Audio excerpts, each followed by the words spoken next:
7 जून 2015 का वो दिन जब संत कबीरनगर और गोरखपुर के बॉर्डर के बीच में पड़ने वाला कसरवल का इलाका मानो युद्ध भूमि में तब्दील हो चुका था, क्योंकि निषाद पार्टी ने रेल की पटरी पर आंदोलन शुरू कर दिया था।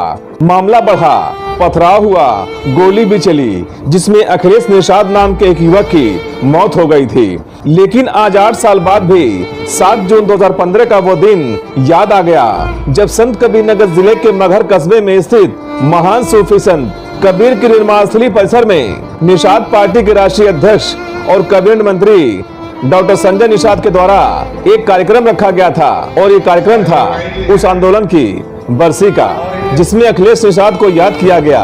वहीं कैबिनेट मंत्री डॉक्टर संजय निषाद उस आंदोलन को याद कर भावुक हो गए और उन्होंने कहा कि हमारा आंदोलन यूं ही चलता रहेगा, क्योंकि आरक्षण हमारा मेन मुद्दा है और उसे हम लेकर ही रहेंगे, लेकिन गोलियों से नहीं, बटन से।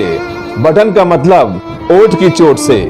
वहीं इस कार्यक्रम में कैबिनेट मंत्री डॉक्टर संजय निषाद के साथ ही उनके बेटे बीजेपी से सांसद प्रवीण निषाद के अलावा निषाद पार्टी के कार्यकर्ता और बीजेपी के जिला अध्यक्ष सहित तमाम पार्टी के कार्यकर्ता कार्यक्रम में मौजूद थे। वहीं इस कार्यक्रम में डॉक्टर संजय निषाद और सांसद प्रवीण निषाद ने क्या कुछ कहा वो सब हम आपको सुनाएंगे, लेकिन सबसे पहले 2015 की इन तस्वीरों को गौर से देख लीजिए कि उस वक्त क्या माहौल था, जिसकी आज डॉक्टर संजय निषाद बरसी मना रहे हैं। और इस दौरान डॉक्टर संजय निषाद उस घटना को याद कर भावुक हो गए।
अब ताकत बंदूक में नहीं है, अब ताकत बटन में है।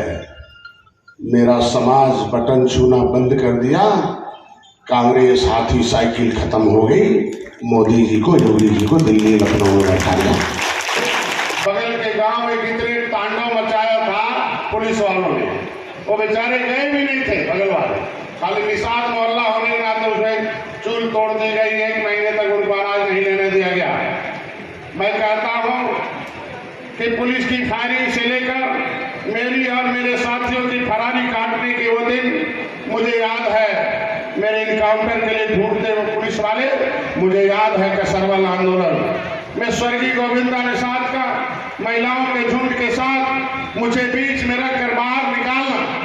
उस समय मैं महिलाओं की फौज लगाया था, महिलाएं बगल में थी, एसपी की हिम्मत नहीं होती थी कि मेरे बीच में आ जाए। माइक से बोलता था कि डॉक्टर संजय जी इन महिलाओं को कहिए कि हमें आने दे बात करने के लिए। उस समय भी आपकी शक्ति का एहसास सरकार को था कि महिलाएं हैं, जिस तरीके से झलकारी बाई कोरी, लक्ष्मी बाई कोरी में लड़ाई लड़ा हो। अमित शाह जी को पूरी बात समझ में आ गई। हमारे आरक्षण का मुद्दा माननीय मोदी जी को समझ में आ गया है। बस हमें समय का इंतजार है कि कब हमें वो आशीर्वाद मिल रहा है। पत्र के माध्यम से उन सारी चीजों का स्पष्टीकरण कर दिया गया है। आरक्षण हमें मिल के रहेगा और हम वो लेके रहेंगे, इस उम्मीद के साथ हम लोग आगे बढ़ रहे हैं। आप सभी लोग आशा और उम्मीद रखिए। और माननीय अध्यक्ष जी की बातों पर जो विचारधारा हम लोगों ने आप तक पहुंचाई है, जो झंडा और डंडा जो टोपी आपके सर पर है, उसकी हम लोग कसम खाते हैं कि जब तक हमें आरक्षण नहीं मिल जाएगा हम लोग इसी तरह संघर्ष करते रहेंगे। और ये सत्ता की जो लड़ाई है, मैं एक जो इस धरती के सूफी संत थे कबीर जी की ढाई पोथी पढ़ पढ़ जगुआ हुआ ना पंडित कोय, और ढाई अक्षर प्रेम का पढ़े सो पंडित होए। लेकिन वो प्रेम ढाई अक्षर का और ढाई अक्षर का सत्ता वो व्यवस्था होती है जिससे हम सभी लोग फलीभूत होते हैं।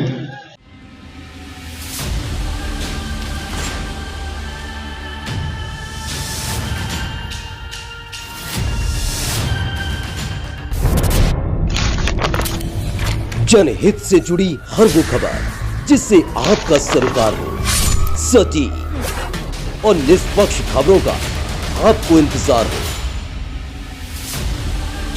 क्योंकि न हम सत्ता के करीब रहते हैं और न हम विपक्ष के पहरेदार हैं, न हम झूठ को सुनते हैं और न हम झूठ को फैलाते हैं। डंके की चोट पर हम सिर्फ सच दिखाते हैं, क्योंकि हम हैं दस्तक न्यूज, राष्ट्र सबसे पहले।